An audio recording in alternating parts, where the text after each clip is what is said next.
It's so cold, Naruto groaned as he rubbed his hands together to make heat for himself in the frigid temperature of the land of iron climate. To adjust to the climate, most of the shinobi were wearing tan cloaks over their regular clothing.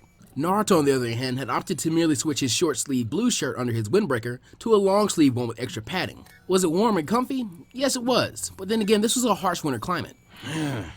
This wind is disrespecting the hell out of my jacket.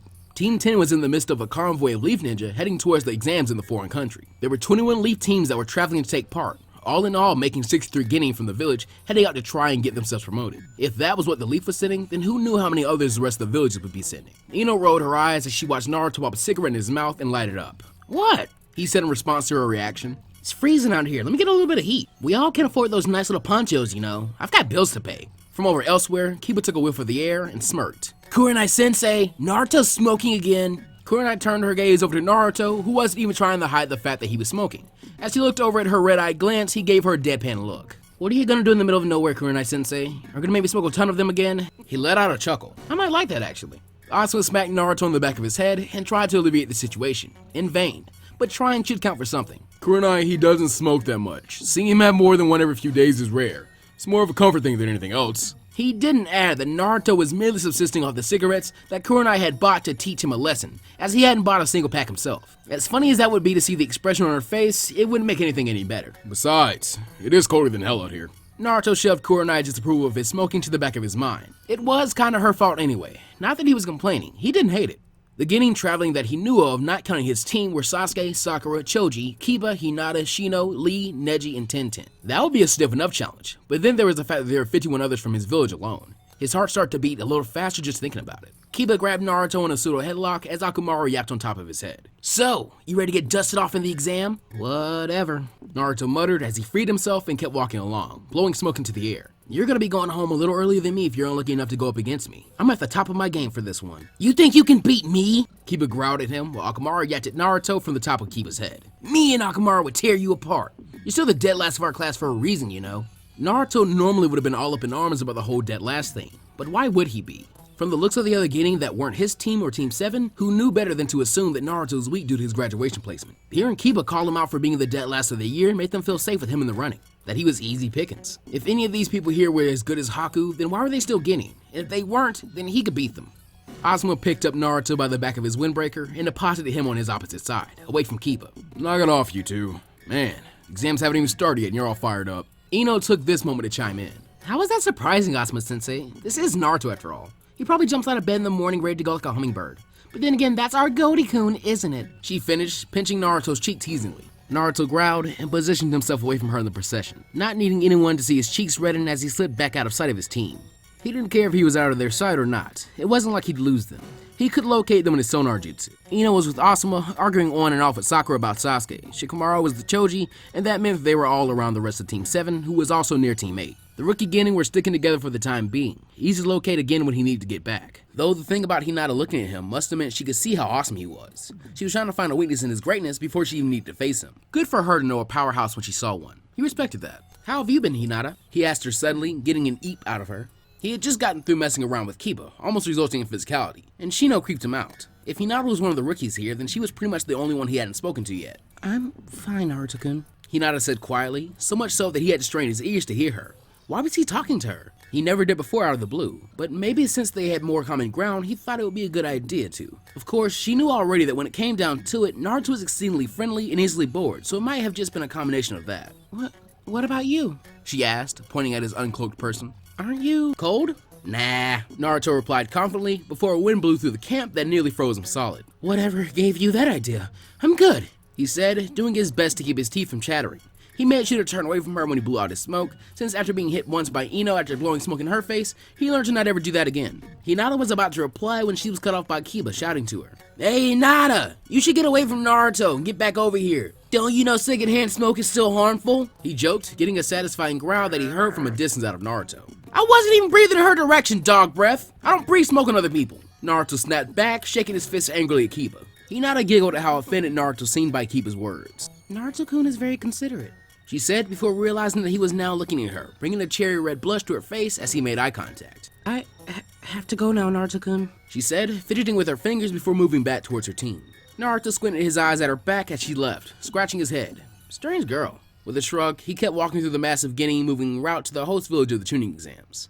As he moved through the crowd, slipping further and further back, he noticed that the other Guinea was sizing him up, most of them smirking at him arrogantly once they got a full view of him. He obviously didn't look very special or intimidating to them, but he should have. Why would a 12-year-old be there if he wasn't damn good? They were 5 years older than him, some older than that. Naruto-san! Naruto turned his head and saw a bushy pair of eyebrows in his field of vision. Ah! Don't try and kick me again! I'm totally serious! Naruto said, jumping almost 10 feet back away as the rest of the figure in the green bodysuit came into view. What's up, Lee? You were in these exams? Lee asked him curiously, getting a nod from Naruto that put a blaze in his eyes. Ah! Yet another opponent for me to test my flames of youth against. I will not fail to defeat you as well. He grabbed Naruto around the wrist and began to drag him before Naruto could protest. Yosh! I have found Naruto-san, and he is indeed one of the getting in the exams. Lee called out loudly as he deposited Naruto in the vicinity of his team. Good eye, Tintin. Naruto noticed that Tintin was giving him a stern glance, forcing him to shrug. Could he get a moment to enjoy a cigarette? It was probably the only one he was going to get that day. What?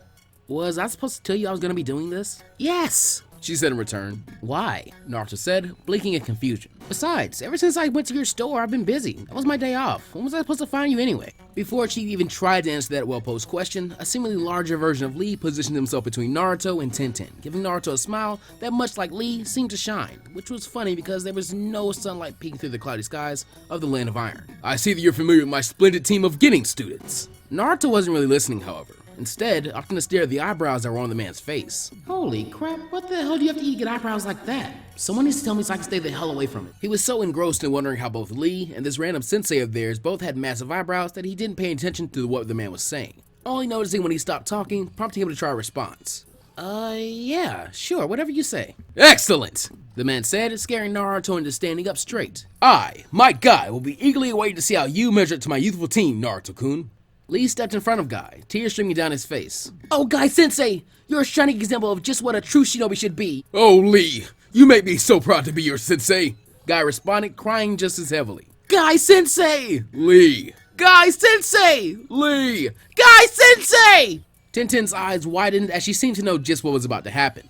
With the knowledge in her head, she ran up to Naruto and began shoving him away as fast as she could. Go! Go, go, go, go, go! Go! She said frantically. Go, and for the love of God, do not look back this way, she said, giving him a boot in the rear to make sure he kept walking. We can talk later, she said in closing to the very confused but obedient Naruto. It was a good thing he followed Tintin's instructions to the letter, and whether he knew it or not, he owed her a thank you, otherwise he would have found himself staring at a rocky sunset-clad beach with crashing waves as the two shinobi that were strong in the way of the eyebrow hugged it out on the shore. He didn't need something like that poisoning his mind before he was to compete. By now, Tintin had been numb to the staggering effect that this event would have on other people. As did her teammate, who walked up to her while the other teams who had seen Guy and Lee begin to hug it out, found themselves frozen in place with their eyes affixed to it. I don't see why you keep associating yourself with that loser, Tintin. Here we go again, Tintin thought to herself. She liked her team despite their quirks, but Neji's little habit of looking down on others was rather annoying. It was pretty hard to be friends with other Ginning when Neji would tear into them with his silver tongue if he didn't think they were worthy of his station. Neji, there's nothing wrong with him. What's your problem? He's a failure, Neji said as if it were a fact of life. You don't need a hanger-on like him. You're better than that. He'll merely drag you down, and that'll drag the team down as well, he said as he turned his attention back to the path ahead of them, leaving her with one more comment. We can't afford to help along weaker people that are friends. This is a competition. As much as she tried to get him to lighten up, it was pretty obvious by now, after over a year on her team, that this is just the way Neji was. No amount of her chiding him on his lack of people skills was going to change anything about him. It didn't give him the right to be a dick to people that were friends of hers, though. Meanwhile, with Naruto, he wandered his way back to his team and fell into line, as the side of the village that they would be residing in for the duration of the exams came into view. A trio of mountains that towered over the others in the area seemed to be their destination, with the three separate mountains looking like large open mouths with large sharp teeth. Asuma saw Naruto looking and explained to him, the Three Wolves, the famous mountains of the Land of Iron, our destination. The site of the tuning exams looked to be in a village comparable in size to any hidden village. Most of the buildings were gray in color, though they varied in size. They all shared the same stone construct though, and the same snow covering. As they entered the snow-colored village that they would stay in for the duration of the tuning exams, the Leaf contingent came to a grinding halt upon finding about 50 samurai in their imposing armor and heavy helmets with masks blocking their way. A single one of them, the only one not wearing a helmet, came forward towards the shinobi. He was of advanced age, had long gray hair and bandages wrapped around the top of his head, to go with a gray goatee and mustache. I am Afune. I would like to welcome you visitors from the village hidden in the leaves to the Land of Iron. And I would like to warn you of the repercussions of acting out of order in our lands. We will be watching you as well as watching all the other villages here to represent themselves. Taking initiative and surprising the getting of Team 7 and Team 10, Kakashi walked forward to Mifune respectfully. "We understand, and you have nothing to worry about as far as the shinobi from our village are concerned." Mifune nodded. "Do not take my words as overtly threatening. It is the same warning all the others have received as well. If we were that worried about things, we would not have allowed your tuning exams to take place here." Mifune bowed slightly and moved back towards his line of samurai, at which point they separated and cleared the way for the Leaf crowd to pass through. "We will escort you to the hotel that you are to be stationed in. I hope there will be no issue with you inhabiting the same hotel as the Sand Ninja, since you are both allies. I figured it would be for the best." All the Jonin seemed to be fine with this arrangement. The Leaf had heat with the Cloud and the Stone, one because of war, another because of mistrust and treachery that was still fresh in the minds of many. As they began moving through the village towards their hotel, even the people seemed to reflect their environment. They didn't seem to be in awe of the foreigners coming through their town, nor did they seem to care too much. This place really was the correct venue for an impartial exam. Favorites weren't even being picked by the people. Observant of her surrounding as she tried to take in anything she could that might be useful, Sakura spoke up with a frown on her face as the teams kept walking. "This place doesn't look very fun." Kakashi responded to her. "I don't think you'll be having very much time for fun, Sakura. The exams begin tomorrow. You'll need to be ready as if you're preparing for a mission, but that shouldn't be much of a problem. You'll have your packs with you anyway." Sasuke smirked, sharing roughly the same sentiment as Naruto did about the exams. "What'll be fun is passing these exams. We've got this in the bag." He looked over at Choji, who looked at him and nodded confidently. "We'll beat everybody in this thing. Don't be so eager to fight, Sasuke." Kakashi chided half-heartedly. "If you go in with that kind of mindset, you'll be putting yourself at risk. This isn't to show who's the best fighter. It's to see who has the ability to handle all the responsibilities that come with the title of Chunin." Sasuke's good mood vanished, and his face took on the same usual stone look. He nodded to Kakashi to show that he understood. The Leaf group all got themselves checked into the hotel except for them. Some teams were taking time to relax after the long trip. Others were working out last-minute plans and the like, anything they could do with the resources provided to them, since none of the Jonin sensei were telling the Genin about what they would be doing during the exams. The incredible lack of any possible competitors out on the streets of the host town showed that everyone was taking the samurai warning not to cause trouble very seriously by keeping their Genin inside until exam time, since everyone knew that things wouldn't stay cordial long with Genin of every village there. If fireworks were going to happen, it would best be sure to keep things as low-key as could be expected until tomorrow. "Tomorrow you all head to the main meeting building in the village to begin the exams." Asuma instructed his team from their hotel room. He was sitting on one bed next to Shikamaru while Naruto was sitting on the other one next to Ino. Asuma saw Naruto raise his hand and rolled his eyes. "Yeah, Naruto." Naruto grinned and asked his question. "You talking about that huge building looks like a huge pyramid of boxes?" Asuma palmed his face in Naruto's description of the building in question. "That's definitely the building he's talking about." Naruto said to Shikamaru and Ino with a firm nod, confident that he knew what the intended point of the meeting was. "Yes, Naruto," Asuma said with a sigh. "The huge building looks like a pyramid made of boxes. You guys have to be there by 9 AM to begin the test, so good luck." "Wait, that's it?" Shikamaru said incredulously. "No last-minute warning, no briefing us on what we're doing, not even any hints or words of advice to help us out on this one?" He really didn't believe that they were supposed to go in half-cocked like this and get through everything. Were all the tuning exams supposed to be like this? Asuma shook his head. "It just so happens that I happen to have none of that for you. Your guess is as good as mine as to what the actual exams are going to be like. You've just got to be ready for anything and deal with it accordingly. If it makes you feel any better, everyone's in the exact same boat that you are." Ino let out a sigh as she put her legs to her chest on one of the beds. "We're not coming back to this room again, are we?"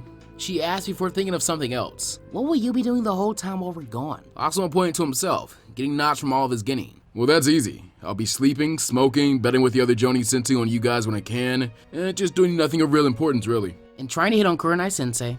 Ino finished form with a smirk on her face, getting a glare from Asuma in return. "Look me in the eyes and tell me that you aren't going to. I'll call you a liar right to your face, sensei." Asuma grumbled before turning back to Naruto. "Are you adequately prepared for winter conditions now, Naruto?" "Yep!" Naruto exclaimed happily before hugging himself. "I'm wearing so much stuff under this windbreaker and this blue sweatshirt, I could stand outside all night if I had to." He then switched to a stern glare. "If you made me go outside to test that, I would destroy your life when we get home, Asuma-sensei." "How could you possibly do that?" Asuma said with a lazy yet amused look on his face. Naruto pointed to his own head. "My mind is scary." "Yes, it is, Goldie-kun," Ino said in something of a baby voice, grabbing Naruto in a hug around his neck as she rubbed her cheek against him. "It's very scary, but we still love you anyway. It's hard to think of the team without you." Man, there had to be something wrong with her, because making Naruto blush was turning into something of a pastime for her. After 4 months, he still hadn't got used to it yet. It was kind of endearing. "Really?" Naruto thought, almost in disbelief.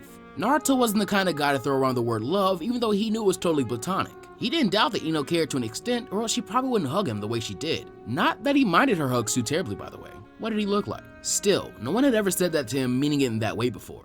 It honestly meant a lot to him. Maybe these guys won't care too much about me having the Nine Tails in me.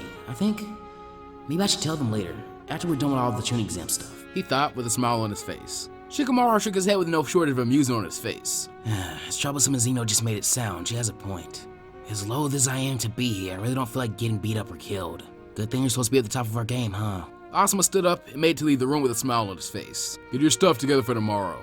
I'll just be in the room that's provided for me for being a famous, powerful Jonin.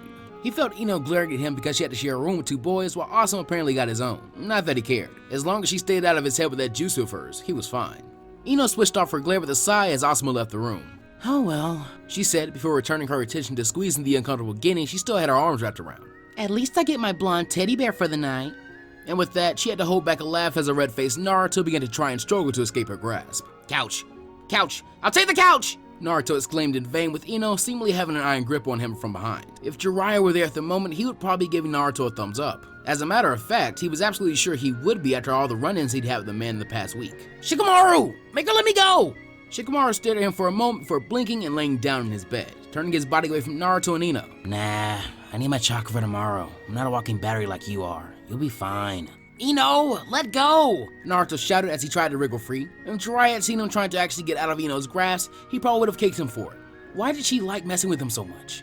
Ino's eyes quivered with false crocodile tears. Goldie-kun doesn't want to spend the night with his Ino-chan? Damn it, such a painfully pretty face should not cry, even if it was faked in order to get him to cave into something.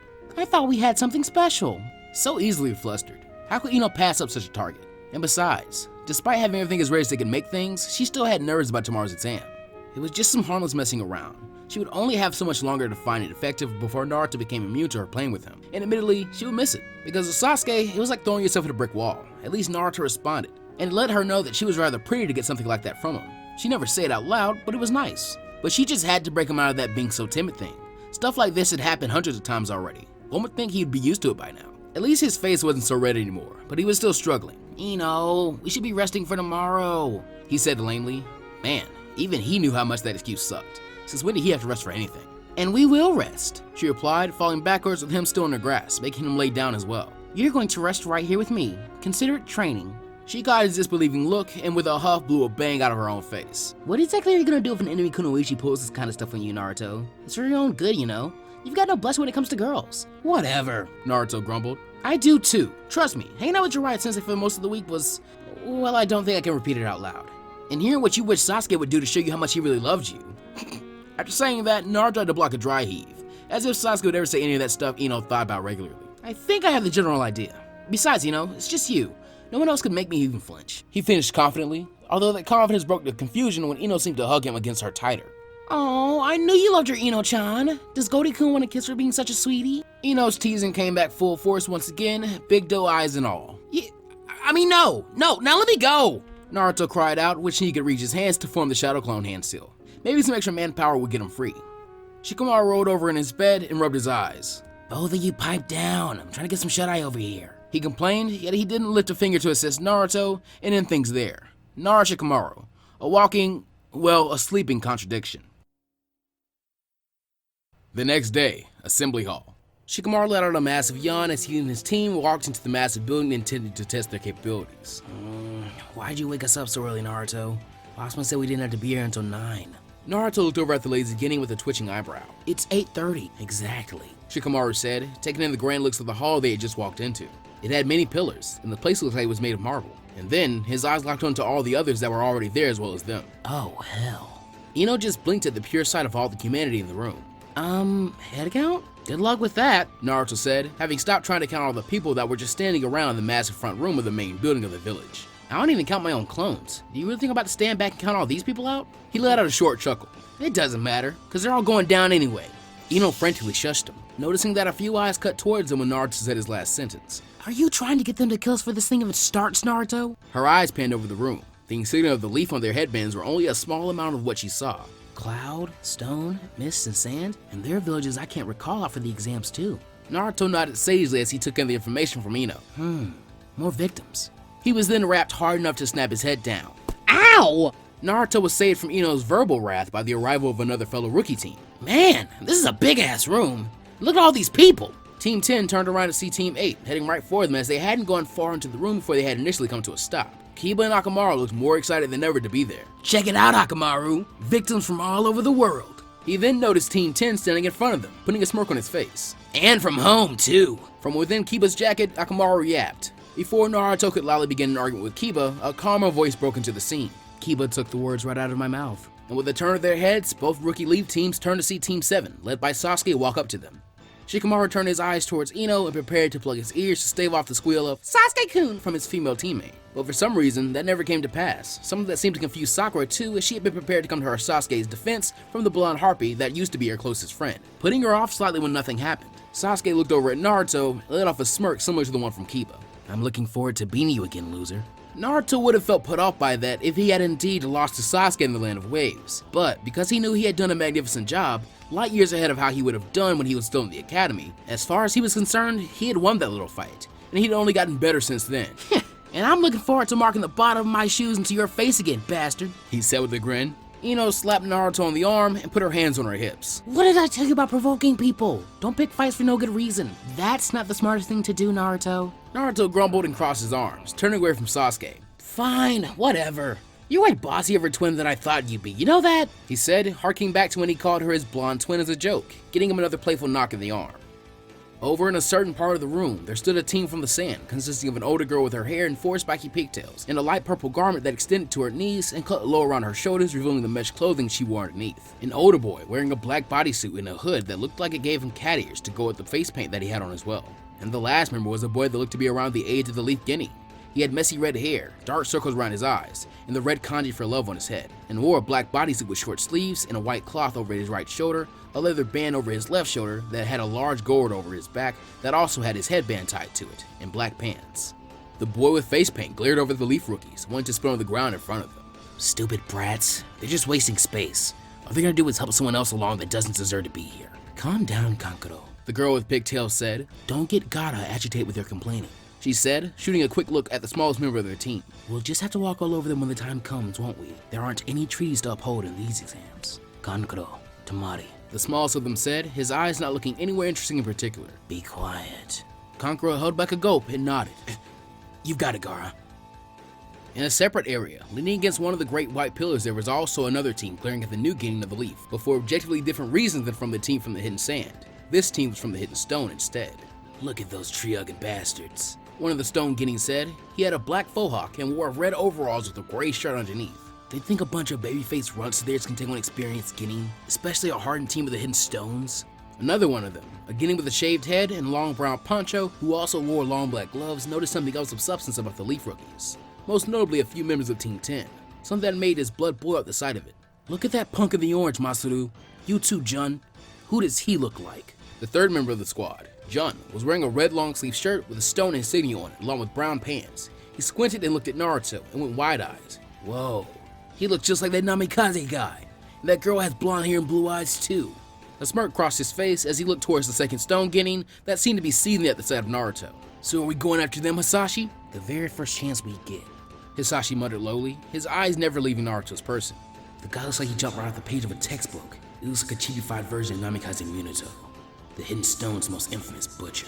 The boy thought as his fist shook at the sight. Go tell the others, he finally said to his teammates, who went off to correspond with the other Stone Guinea in the area. By now, the more alert Leaf rookies like Shino and Shikamaru were well aware of the fact that they were being given a wide berth away from the other participants. Every eye in the room was directly on them because they were the youngest and looked to be the easiest pickings due to inexperience. By this time, Sakura had realized that they were being sized up as well by generally everyone there, something that shook her up a bit. What's with the death stares? She asked no one in particular in their little group. Naruto knows what she was referring to, and while he wasn't scared or shaken up, it was honestly starting to piss him off. Still, it was better than the other stares he got on and off when he was at home. At least these are saying, we know you exist and are confirming that you do by trying to punk you out. With a confident grin, he turned to the pink-haired Kunoichi. Don't worry about them, Sakura. They're just scared or jealous or something. A friend of mine named Shiho told me we were the first rookies to be in these exams in 5 years. Sakura blinked once she received that information. Wow, really? That's actually pretty cool now that I think about it. And Kakashi-sensei thinks we're ready for this? That was something of a confidence booster. Heh, Kiba smirked. Naruto's right. These chumps are all just trying to get into our heads. Akamaru yapped from his place in Kiba's jacket excitedly. A boy with spiky black hair wearing a snake scarf around his neck, a yellow shirt with a kanji for death on it, as well as snake-patterned pants and a headband with a face guard under the cloth, scoffed at the sight of the kids that everyone seemed to be paying attention to. Leaf must really be high on these punks to let them in on this one. They might just get themselves embarrassed or killed out here. Whatever happens, happens, Zaku. A girl with very long black hair said. She also had a snake pattern scarf, a pale green vest, and snake pattern pants. What do you think, Dosu? She asked a third member of their team. Dosu had bandages covering most of his head, leaving his left eye visible. He also had a snake pattern scarf and pants, but he also wore a poncho with long sleeves and a straw raincoat. He had a hunched appearance. I think we should all focus, Kin.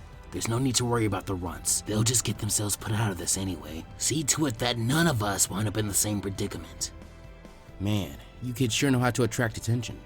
All 9 of the rookies turned to see a young man with silver hair and a ponytail coming towards them. He wore a purple sleeveless shirt over a gray undershirt and purple pants with a white obi around his waist. The leaf headband had diffused what might have ended up being a tense moment. I know that this is probably your first time this far from home doing something like this, but you guys should know how to keep a low profile. Ino bristled at his remark, as if they were babies or something. Well, who the hell are you anyway, and why do you even care? The newcomer let out a chuckle and held his hands up in a defensive placating gesture. My name is Yakushi Kabuto, an ally from the Leaf. And you could say that I'm here because it would hurt my conscience if I didn't try to help the cute little rookies from my village along. That's great, Sakura said, happy that not everyone seemed to be out for their throats the way it seemed when they had first walked in. Someone actually doesn't want us to drop dead. Wait, Naruto said, giving Kabuto a squint-eyed look. This whole thing is a big competition, so how are you just gonna walk over here and say that you want to help us when no one else does? Where's your team even at anyway? He could be trying to sabotage them, or maybe slip them sucky information. Or maybe he did want to help them because he thought they would be pushovers. Easy to get rid of later in the exams when things got harder. Or maybe Naruto was overthinking this whole thing. Or underthinking. Oh, he didn't know. Man, being suspicious just makes me jumpy. Shikamaru could see the gambit of thoughts running across Naruto's face and probably would have let out a chuckle if he wasn't completely right to be thinking that way. Shino felt much the same way, without the chuckling part. Troublesome. Who goes up to the other teams in front of everyone and starts talking like we're old friends? He's gonna turn the whole damn room against us more than they already are. Maybe we should test him. Whether they knew it or not, Naruto and Shikamaru thought the exact same thing. Naruto walked up to Kabuto as he was talking to the others about how this was his 7th time taking the exams, and tapped him on the shoulder, giving the older Genin a big wide grin to play off his own suspicion. So, since we're supposed to be allies and everything, is there anything you got for us? Anything interesting to tell us? Kabuto smiled at Naruto as he pulled out a deck of cards. Well, I do have these. Naruto just looked at him with a confused, squinty-eyed glance. Are we really gonna get him before we start this test? I mean, I'm all for it, but that's keeping it a little too close, isn't it? He then noticed Kabuto stare at him with a twitching eye. What? These are ninja info cards, Kabuto said, getting his composure back. I have all kinds of information stored onto these cards. Information on the village along with the climate and terrain. Naruto rolled his eyes at hearing that. Yeah, because by now we all don't know the fucking terrain, he thought sarcastically. It's fucking cold and there's snow and ice everywhere. It's wintry as fuck in this country. I even have information on you guys too, Kabuto finished with a smirk. Gotcha, Shikamaru thought, narrowing his eyes on Kabuto's form. Gotcha, bitch, Naruto thought himself. I wonder what kind of stuff he has. Like what kind of information on us? Kiba asked. Was it anything that everybody didn't already know? Because most of them were from clans, so an astute ninja knew of them already, especially since they were from the same village as the guy who seemed to have it all. Kabuto kneeled down and placed a blank card face down using his fingers to channel chakra into it. How about a little something on our blonde friend here? He turned the card over and began to read. Uzumaki Naruto, age 12. Teammates are Yamanaki Ino and Nara Shikamaru. He has completed 17 missions, 15 D rank, 2 C rank, 0 B rank, and 1 mission under A rank that was upgraded from a C rank. Very skilled at ninjutsu, very good at taijutsu, he's a good little rookie. He finished with a smirk that got a growl out of Naruto. Anyone in particular that you're interested in? Naruto blinked and looked at the crowd of a masked Genin. Yeah, actually. What can you tell me about a guy named Hyuga Neji? He noticed he nodded, let out a gasp. Before he could look too much into it, Kabuto got to work. Kabuto let out a low whistle. Even for a showing of the village's best and brightest, someone's shooting high around here, he said as he channeled chakra into another card. Hyuga Neji, age 13. Teammates are Tenten and Rock Lee. He's completed 34 missions, 26 D rank, 6 C rank, 1 B rank, 1 A rank, and 0 S rank. Immense skill with taijutsu, which shouldn't be a surprise considering he's heralded as a genius of the Hyuga clan, the best talent to emerge from their ranks in quite some time. He was Rookie of the Year of last year's graduating class. Sasuke smirked at hearing how there was someone else that many thought to be a genius. Sounds like a good fight. He looked over at Naruto. What, loser? Are you making a habit of trying to beat geniuses or something? Glaring at the card of Neji, Naruto let out a humorless chuckle. Yeah, I'm trying to go for a complete set. I've got one hell of an axe to grind. I'm not stopping until I personally beat the piss out of every single Rookie of the Year in this test. With that, he turned to the large crowd of Genin. Is there anyone in here that's called some kind of genius of their village or rookie of the year of their grad class? He shouted out to the people. The amassed Guinea were confused at first until they realized he was actually waiting for an answer. A few hands went up here or there, some people pointing them out all over, and Naruto counted them out. 41, 42, 43, 44, 45 of you, he said to himself before nodding. Okay, chances are I'm gonna wind up kicking all of your asses before this test is over with. Believe it, Uzumaki Naruto. Remember the name! The sound of Ino and Shikamaru face palming went up throughout the silence of the room. Omoi, stop pointing at Samui already. A dark-skinned girl with long red hair and amber eyes said irritably. She had a cloud headband on, with a white cloth worn the style of a bandana on her head, and wore a long gray dress with short sleeves. On her back, she carried a rather large katana with a white handle. That kid is obviously off his rocker. Omoi, a boy with short white hair wearing a hooded sweatshirt and dark pants, frowned as he stuck a sucker into his mouth and shifted around his own katana, also with a white handle on his back. But Kadoi, what if that guy is a proctor out here to get buys to the next part of the exam for teams with the Rookie of the Year on them? He then gasped silently. What if he's eliminating teams with the Rookie of the Year on them? Shit! He pointed over to the third member of the team. This is all your fault, Samui. Idiot!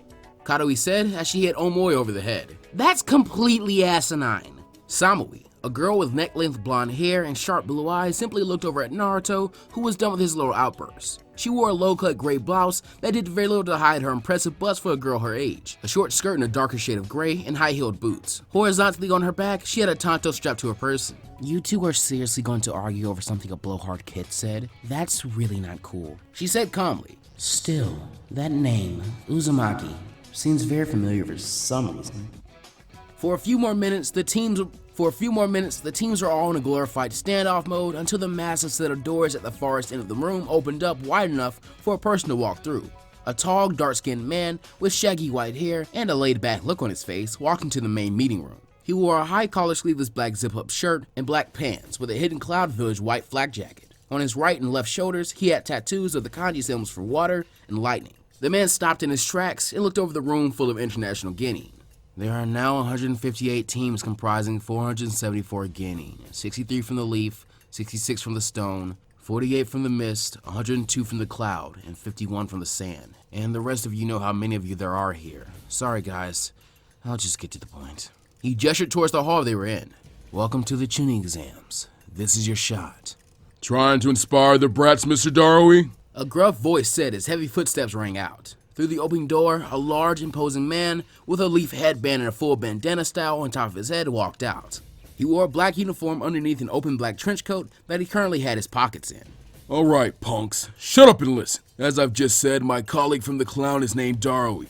I am Arino Ibiki, and as of now, I own all of you until this test is complete. He and Darui looked at each other before nodding and turning on their heels to head through the doors. Get off your useless asses and follow us, Ibiki ordered. Darui shook his head at his fellow lead proctor's rashness. Stay with your team to prepare to get into lines as you come through the door, he informed the gang. Thus they did as instructed and stood side by side with their teammates as they walked through the doors that had been opened wider to accommodate the coming crowd.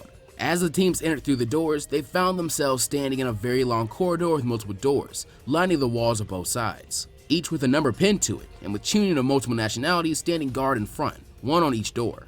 This is the first test, Darui said as he began to calmly explain how things were going to work for the first exam. It's easy, but it's going to suck for one person on each team. Sorry. This gave way to looks of confusion on many faces.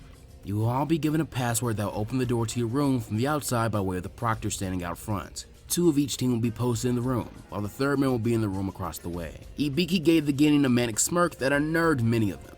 It's so good there are an even number of teams. It means that no one gets a bye. The member that is alone in the other room with another team's pair will be bounded somewhere that's keeping them from escaping. From there, the team that has the hostage will proceed to coax the password to the room that their own teammate trapped across the way is in. His smirk turned into a full-blown grin. The only restraints on getting this information are that you cannot kill or maim your hostage. No permanent damage can be done. You have 45 minutes to get the password that will free your teammate. You will be eliminated if you fail to free your teammate in the allotted time, or if your lone teammate cracks under whatever pressure he's put under before he's freed, or if your hostage is able to free himself. This way the numbers will be immediately cut in half at least. What? That's not fair. Ibiki sneered at the simpering protests. The ninja world isn't fair. You haven't realized that yet, that you obviously aren't ready to be promoted. If you choose to refrain from taking part, then you are automatically giving the team you are assigned a cross from a free pass to the next round. He turned with his trench coat flowing dramatically. The choice is yours in the end. Darui shrugged and tried to follow up. The entire team has to take part, and I know that sucks, but it'd be dull for you to come all this way and cop out without even trying just because you're scared. Shikamaru was sweating, as were Ino and Naruto. Troublesome. Why didn't you just come out with it and say that the one team member separated from the other would be getting tortured? It is so not my day today. His train of thought stopped as he and his team were handed a plainclothes scroll per person. They all opened their scrolls and got their room number and password from them. Naruto looked at his and nodded before shutting it and patting Shikamaru on the back. Well, I'll see you guys in a few, he said as he immediately marched to the room directly across from the one they were assigned. Wait! Ino shouted, moving in front of him before he could get there and get tied up by the other team. Why are you the one that has to go? Send Shikamaru instead. Shikamaru paled before glaring at Ino. Why don't we just send you? Ino looked over at the team of all-male sand ninja, giving her creepy looks that made her skin crawl. No? Exactly. Naruto said with a dry look on his face. What's the worst that can happen? They're gonna mess me up for a good 30 minutes until you guys get the password out of the guy they send. I can do that. He waved it off and rubbed the space between his nose and mouth absently. I'll heal from whatever they do in like 10 minutes anyway, won't I? Shikamaru sighed. I guess that just means that me and Ino will have to work double time to get him out. Alright, Naruto. I don't like it, but whatever. He finally decided that it was the best course of action. As shitty as the ultimatum was, someone had to go and Naruto was volunteering. It wasn't like they had a better option anyway. Darui waited next to Ibiki for 10 minutes and allowed the getting to work out who was going. There were still arguments going on. Teams were falling apart all over the corridor over who would be sent as the hostage. Others looked prepared, albeit grim, but they looked ready to go. Ibiki then looked at the door that had Team Tabit, looking at the Sand team across the hall that they would be swapping hostages with. Shikamaru and Ino looked deadly serious, but Naruto was just stretching out as if he was about to exercise, not a hint of apprehension on his face. That kid's either got a poker face that can clean a casino out, or he's got no nerves at all. Or he's crazy. Darui sighed and called out in the hall with a massive echo in his voice. Hostage swap, now! Naruto gave one last confident look to his team before walking across the hall. In order to stand getting taken his place as Ino quickly bound his hands and feet as they guided him into their intended room. Before shutting the door, Ino looked back at Naruto, who had been tied up, only with his hands tied behind his back, and had been laid into the room, turning to give her one last wink to assure her he'd be fine. The moment these doors close, you have 45 minutes to extract the information you need. Ibiki bellowed to everyone competing. Remember your rules and parameters, and may God help you. With that, the doors closed and the first test began. Ibiki looked over at Darui, who was rubbing his temple. What's the matter? Kind of a messed up test, isn't it? Darui responded. Ibiki chuckled. Yeah, it's great, isn't it? His chuckles grew to full laughter after a moment. Did you see the looks on a few of their faces? What's the over-under for the first person to quit? I give the first one 5 minutes. Darui took a step away from Ibiki, and the proctors guarding the rooms all shared the intimidating leaf ninja's amused laughter. With Naruto. Hanging off to the ground by his hands which were bound behind his back, Naruto had to admit this was a pretty uncomfortable position to be hung off of the ground in. For people that didn't have his stamina, because he could just hold himself up in a position that didn't feel like he was tearing his arms out of his sockets. He wondered how long he could hold it for. Sure as hell not 45 minutes with his life not on the line. The room was bare with white walls. The only thing there was a sturdy wooden chair. That was probably what he was meant to be initially bound to, but his captors decided to waste 5 minutes being creative by turning him into a party favor, and the sounds of thuds from other rooms could be heard. Probably someone getting physical with their torture. Speaking of physical torture, Naruto let out another short groan of pain as another fist bounced off his face and had him swing around like a piñata. What's the password? The Sand getting standing off to the side as calmly as his partner administered the bean to Naruto. Why not? Bruises, cuts, and busted bones weren't permanent. Naruto's stinking cheek wasn't even inconvenient yet. His clones hit harder than this. Your mom. A timeless classic witty response. Unfortunately, this answer resulted in Naruto taking the blunt metal ring of a kunai bouncing off his dome. This split him open over the eye. Ah, bastard! The one that hit Naruto looked at his teammate, who was giving him a distasteful look. What? It's just a little wound. How's that permanent damage? Why don't you just tell us the password? The Sand ninja standing off to the side suggested again. I don't know, Naruto said, shutting his right eye so that his blood didn't drip directly into it and irritate it. I wasn't paying attention. Both Sand Gettings' jaws dropped at hearing that admission. Why the fuck weren't you paying attention? One of them snapped. Are you just gonna let us kick the shit out of you the entire time? Well, that's a good question, Naruto said, smirking. One thing he learned from Jiraiya over the course of 1 week was how to piss other people off just by talking, even though he was pretty good at that in the first place. It's just that this week he expanded his lexicon of insults and slurs. I was sidetracked. You see, the thing is your mom, and I'm sure you've heard this, gives the best fucking blowjobs. And she's waiting in my team's hotel room, and I was just so excited to just get back there and get some of that. I completely spaced on the whole password thing. I mean, your mom's an absolute pro. The two Sandgenin just stared at Naruto in complete shock. This kid was 5 years younger than them, tied up with the largest satisfied smirk on his face that they could have ever thought of possible for the situation he was in. And then he took it to a whole other level when he opened his mouth and poked the inside of one of his cheeks repeatedly while rolling his eyes. The only thing that would have made it worse would have been if his hands were free so that he could make the hand gesture to go with the facial gesture. Smart? Hell no. He was tied up and his hands were put in a position where he couldn't make a single hand seal to save his life. Was it satisfying to see their faces turn red since he never specified which one of their moms he was referring to? Yes it was. And it stayed satisfying right up until the sturdy wooden chair ended up getting acquainted with his head. Crack! It's only been 15 minutes? Naruto thought as his head started swimming after the first shot. Was this his first concussion? Crack! Well, if it was, then why half-ass it? Go all the way with it. That chair's really sturdy. Maybe I should sit in it while your mom is crack! Thanks, Jiraiya. With Ino and Shikamaru. Password, please. Shikamaru asked lazily as he stood up, looking at the Sandgenin they were intent on getting the information from. Fuck you! He spat back. He was not tied up. He was not bound by anything at all, unless one takes into account Shikamaru's shadow. Also, he was holding a kunai in hand. That's very important for the chain of events currently taking place. Your choice, but I want to avoid this part, Shikamaru said as he raised the amethyst high above his head, forcing the prisoners to do the same. Last chance. Despite the sweat beating the Sandgenin's head in trepidation, he didn't waver. Shikamaru shrugged and brought his arm down as a dead weight directly towards his own testicles, stopping short just an inch away. Just enough distance for the ring of the kunai to fill the space with. Tears sprang to the Sandgenin's eyes. No more! Not again! He said as he saw Shikamaru stretch his legs further apart, forcing him to do the same. Shikamaru did a deep squat, forcing him to do the same. Needless to say, after 15 minutes of this, it was a testament to his endurance that he was still going. There you go, Shikamaru said in a bored voice, still holding the position to torment him more. Ino sat in the chair provided to them, tapping her foot impatiently and stood up angrily, stomping over to the Sandgenin as she fished through her pouch. Listen up, asshole. She pulled out a single sin bone and placed it near his junk. This is a powerful paralysis serum. She then proceeded to stab him in the groin area with it. Enjoy. No permanent damage allowed! The Genin cried out as he could feel it taking place. This is illegal! Can't prove I did anything, Ino said with a smirk. You still have everything, and for all anyone knows, you were always impotent. She stood back and crossed her arms. But I do have the antidote, because even if we fail, you'll never get it up again. With that, his eyes widened. The password is Naruto. Ino and Shikamaru's faces both registered shock, so much so that Shikamaru dropped his jutsu, enabling the Sandgenin to finally fully collapse to the floor in a twitching heap. Bullshit, Shikamaru uttered, not believing that for a moment. It's true! The Sandgenin cried out, rocking back and forth from side to side on the floor as he held his goods. No, what about the antidote? He asked hysterically.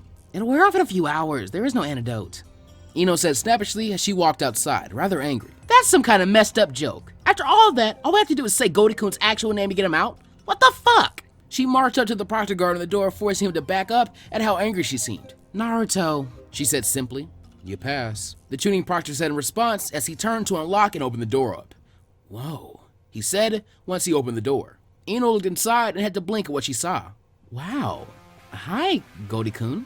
Hey, Ino, Naruto said, sitting on the chair that had just been used to bash his skull. He had a band-aid over his eye and on his adjacent cheek in places where he had suffered wounds, while two of his clones were angrily getting their licks in as they kicked the down Sandgenin that had been tormenting him. Ino walked inside and looked around. How did you get yourself free? It's a funny story, he said with a laugh before stopping abruptly. And by funny, I mean painful. Flashback, 5 minutes prior. Crack! Fuck this, Naruto thought. Enough of having his brain scrumped by these two Neanderthals. He needed his brain for thinking good. And speaking of thinking good, the password scroll is in my windbreaker. Just stop already! He yelled, blood streaming down his face. The Genin holding the chair smirked and tossed it aside to search, pulling out a scroll just like Naruto said. Jackpot! Sorry, kid. 20 minutes is a long time taking ass beating, though. With that, he opened the scroll, and smoke engulfed the room, obstructing everyone's view as the sounds of a beating could be heard. When the smoke cleared, Naruto was being cut loose from his bonds by a shadow clone, while another clone was beating the two Sandgenin with the chair, while they were unconscious already. Naruto ignored that clone in favor for the one that had freed him. Suckers. Jiraiya Sensei knows himself when he said I could seal jutsu. I didn't think it'd work on you guys, though. Don't you guys need to breathe? He asked, getting a shrug from the clone as it set him down carefully against the wall, eliciting a groan from Naruto. So, what was it like inside of that sealing scroll anyway? The clone's eyes glazed over as it spoke in a monotone manner. We saw everything. We know everything. And we still know nothing. And with that, it began to fix Naruto's injuries like a zombie.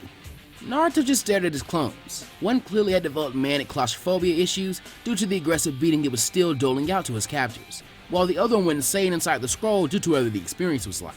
I wonder if I'm gonna get the backlash from that when I dispel them, he thought to himself. End flashback. Ino and Shikamaru walked with Naruto down the corridor toward the two main proctors as Shikamaru tried to get Naruto's story straight. You had a scroll already booby-trapped with clones in it? How'd you know this would happen? He asked. I didn't, Naruto replied. It wasn't supposed to be a booby trap. We got into a fight, I was gonna give the scroll to one of you so that you could at least have a clone or two to help out. But I didn't know how many I could seal and it keeps my chakra split up. Plus, I didn't know how long they would last in there. I still don't. And I think sealing them messes with my clone's head, so I'm not so sure about doing it again. Ibiki saw the Leaf Team 10 walk up to him. You're all here? You pass. He then yelled down the hall to the proctors. The beginning of room 39 are disqualified. Get them out of there! He then jerked his thumb behind him. Go and wait in the next room until the next phase begins. He looked over at Naruto. You're gonna need the rest, kid. You'd think so, Naruto muttered under his breath, since Ibiki kind of freaked him out. He then said something that made Ibiki smirk. I just got beaten up for 20 minutes. How much harder could this exam get? Ibiki chuckled to himself quietly as Team 10 left towards the waiting room. Oh, you poor bastard. You have no idea. No idea. End of chapter 17.